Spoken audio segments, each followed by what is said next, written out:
अरे डीजे वाले बाबू साउंड बढ़ाता हो। आज हमारे दिलवा के शादी हो रहल बा।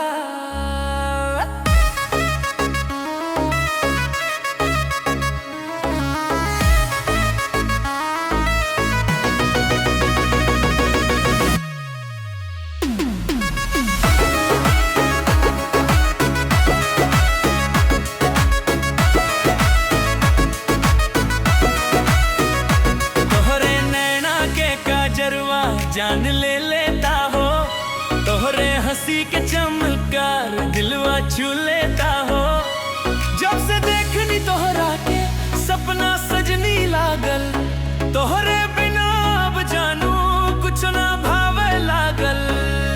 आज सजीलू लहंगा में चंद जैसन चमकत बाड़ू, हम त साजन बनके तोहरा ले जाए खातिर आइल बानी हो। तोहार साजन बनके आइल बानी हो, तोहरा संग सातों फेरा लेब आज हो।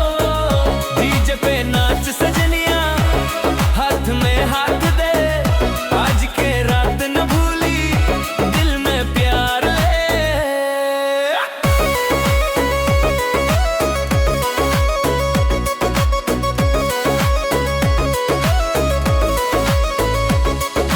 मेहंदी के रंगवा गहरा तोहरे हाथ में, नाम हमार लिखाइल बाहर एक बात में। सिंदूर के डोरी अब माथे सजे वाला, हमार जिंदगी के रानी तू बने वाला।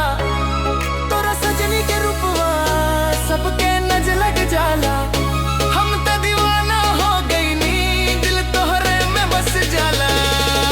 तोहार साजन बनके आइल बानी हो, तोहरा संग सातों फेरा लेब आज हो। डीजे पे झूमे सगरी बराती आके टोली, तोहरे खातिर सजनी दिलवा हम दे दिहनी होली।